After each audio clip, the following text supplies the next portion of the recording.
Hello, I'm Dane. Welcome to another episode of Dax Jutsu. So, sa episode na to, ang gagawin natin is paano ba mag multi-field search in Power BI. So, currently, subukan natin. So, eto, meron akong slicer. And these slicers have different fields, category, subcategory, color. And nakaset siya to a hierarchy. And then, there's an option for search. So, currently, if for example, we want something that, okay, ES. Something that has the word ES in it. Ang gagawin natin is, kailangan natin siyang isa-isahin. We need to select everything na may match ang ES, which is kind of manual. Now, here comes the text slicer. Text slicer. And we add, let's say, products. And lahat ng may ES. Ayan, ng may ES. So, ES. Product, so patches. Ayan. Now, the problem with this one is it allows just a single field. So, for example, gusto mong gawin is lahat ng may ES sa lahat ng field na meron dito. Ano pa bang merong ES dito? Hmm, okay, for example, United States kasi may ES yan. So, you want to search for anything sa country na may ES, anything sa region na may ES, category and subcategory. Unfortunately, this slicer doesn't currently support multiple fields. So, anong gagawin natin? So, there are several approaches to this. Yung first na approach natin is gagawa tayo ng mesh approach, which is medyo lightweight siya. Yun nga lang medyo mabagal siya mag-render. So, yung gagawin natin first is punta tayo ng dimension tables. So, we have our dimension table. So, gusto ko mag-search sa customer, sa products, and sa territory. So, yung una kong gagawin is I'll create a calculated column or you can create one in the query editor that combines multiple fields into a single column. So if you're not familiar with combined values, it's basically doing a concatenate, except that you don't need to use a lot of ampersand. So first parameter niya is the delimiters and the rest is yung mga column na gusto mong i-combine. So we do the same calculated columns or custom column in the query editor for all the fields na gusto mong i-search. So, punta ako ng territory, ganyan din sa territory and sa product. Now, simple lang sana ang ganitong approach if our fact table has the columns we need. For example, tawag dito, product key. So, product key, let me, product key. So, si product key, related siya to sales or product key as well. Yun nga lang, to sales, ang meron na kanya ay product key. So, hindi tayo pwede mag-concatenate doon. Yung information na kailangan natin na kay product table. And we need to be able to search across multiple dimension tables. So, hindi tayo pwedeng mag-concatenate dito kay sales. So, balik tayo sa concatenation sa dimension tables natin. Yung mga nag-concatenate na dimension tables is customer, product, and sales territory. Okay. Next thing we want to do is we need to combine all these keywords and as well as the key columns into a single table. So if kaya mo 'tong gawin sa Power Query, which I will publish a file na lang or upload a file na ginawa sa Power Query, pwede mong gawin 'to. So, anong gagawin natin? So, gawa tayo ng calculated table. So, yung gagawin natin is we select the columns from each table na gusto nating i-combine. So, territory. So, we select sales territory key and we name that as key. Yung keyword natin kanina is keyword. And then, this is optional. This is to identify lang kung anong table yung pinagkunan mo. You can name this category or table. And we do the same for products and customer. And then after that, we combine them into a single table. Ayan. So, in the meantime, tinanggal ko muna si customer. Because I've tried this with a measure approach and medyo mabagal siya. So, mamaya papakita ko sa'yo na ibabalik ko si customer. So, combine lang natin or append in Power Query si territory and products. And then we make sure na walang nagduduplicate na combination ng columns. And now we have this table. Okay. And then we create a relationship between this universal search table and the dimensions table. So, since magka-create ng ambiguity itong relationship natin, that one of the three relationships is the only one active. The rest are inactive. Why? Tingnan natin. Make this active and save. And it says that there are ambiguous paths because itong si sales territory is already connected to sales. Tapos 'pag ginawa nating active ito, malilito na ang relationship natin. If we make this active, it will be creating an ambiguous path. Kasi hindi niya alam kung paano siya magfi-filter, manggagaling ba kay, um, universal search, sales territory, papuntang sales, or universal search, product, and then papuntang sales. So, hindi niya alam kung anong gagawin niya. So, one of the relationships, yun lang yung active, the rest are inactive. Okay. And then, yung keyword, ilalagay natin yan dito sa nasaan ba lalagay natin yung keyword dito. Keyword. Nandito tayo magse-search. For example lang, yung active relationship natin, tanggalin ko muna 'to. Ang active relationship natin is meron kay product lang. So, if I try to search on any column na nandun kay product, for example, IKE. So, IKE, racks or bike racks, bike, bike. So, this is product. Then, ES. So, accessories, alin pa bang may ES dito? Helmets, fenders, yun lang. Now, the problem is, eto wala tayong problema dito.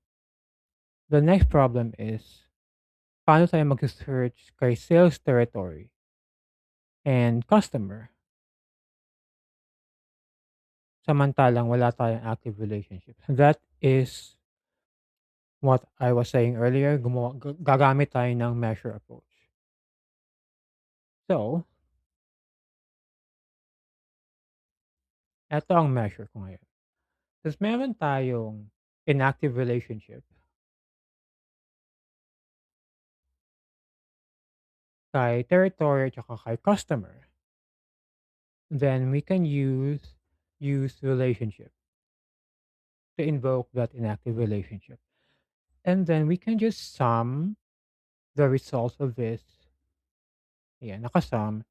And we will use this as our visual filter. So I'll add this universal search visual filter to this.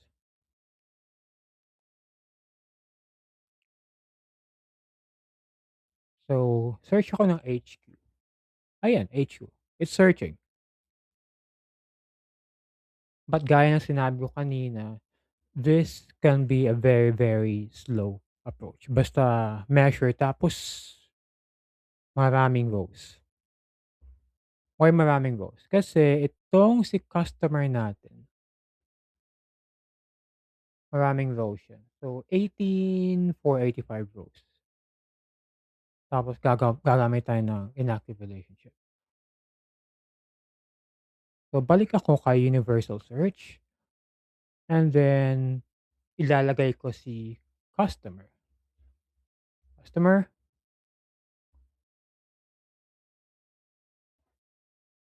and then I'll go back to this and i-add ko na si customer. So far, medyo mabilis lang siya kasi wala pa si customer dito sa ating union all. Ilalagay ko si customer.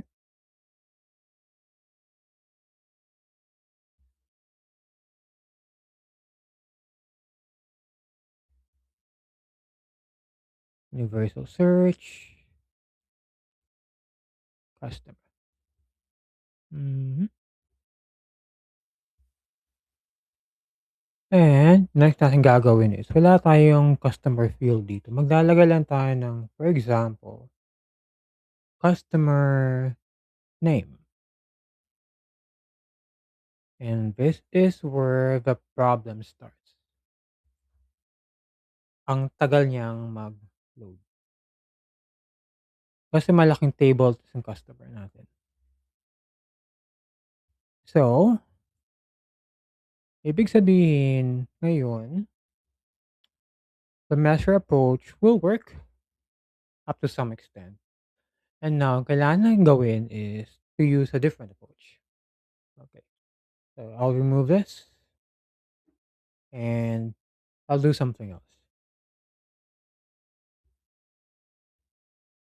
Now, may ginawa akong universal search to a table. So, anong ginagawa nito is, what this does is very similar sa kumbaga mag-a-unpivot ka or mag-a-append ka. So, yung gagawin natin is, instead of creating an inactive relationship, we will use an active relationship. But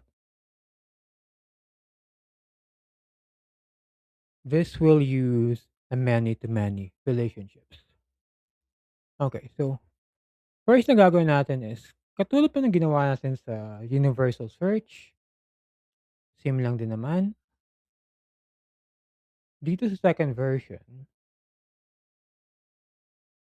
maglalagay tayo ng additional table. And dun pala sa isang version, di na ako naglagay ng sales order search. But dito meron tayong sales order search. So, ayan. And then,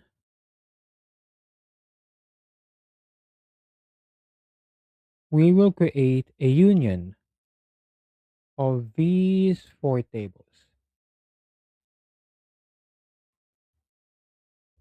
Let me just create this as a new table.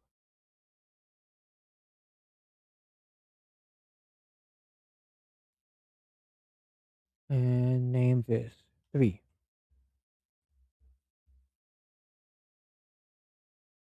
var test, and I will return union all.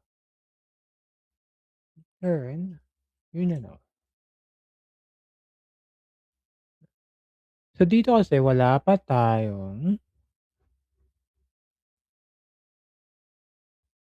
combined keyword. So yung gagawin natin is maglo-lookup tayo, gagawa tayong additional column dito, and then we'll create a lookup value column using our keys or keyword. Oh yes, so using keys. So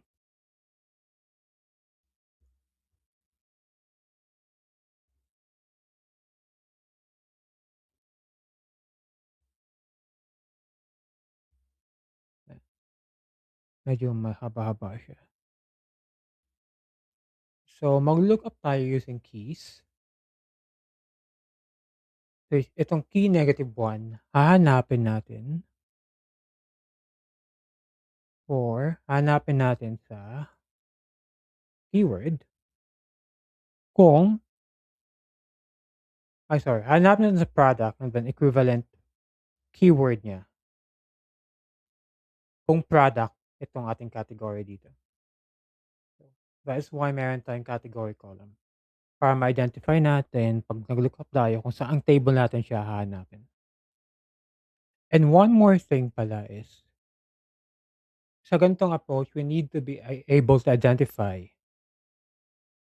the rows in the fact table.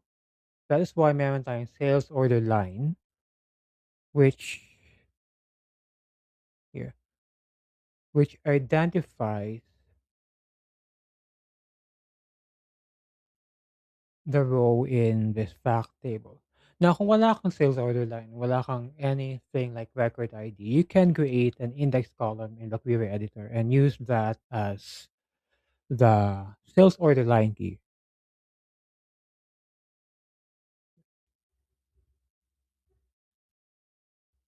So, ayan. After nito, we'll just return this.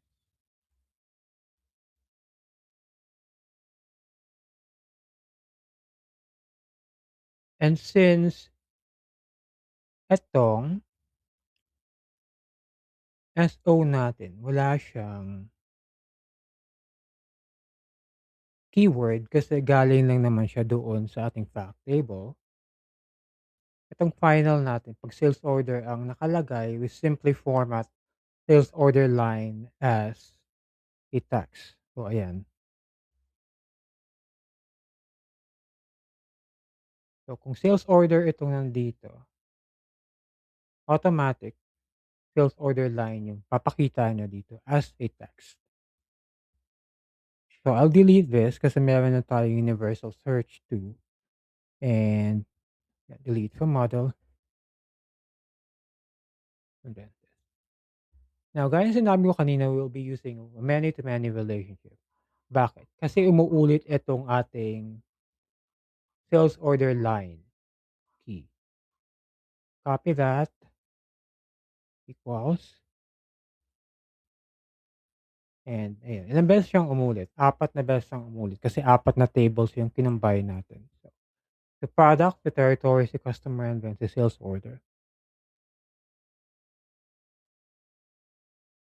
Then gagawa natin siya ng relationship. And again, this is going to be a many-to-many. But we have to make sure na single direction lang yung relationship. Universal search to table should be filtering sales table, not the other way around, and not bidirectional.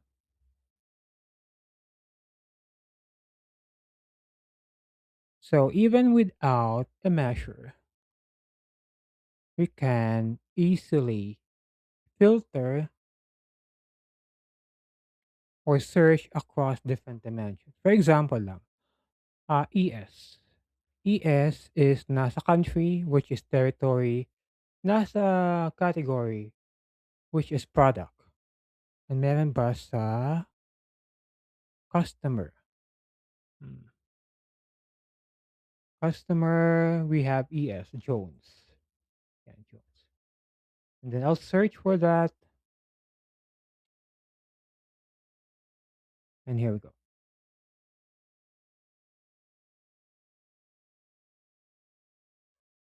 Okay. And by the way, since gumawa tayo ng napakalaking table, you have to consider that using this approach will make the footprint of your semantic model bigger. I hope you've learned something. Thank you for staying with me and have a good one. Bye bye.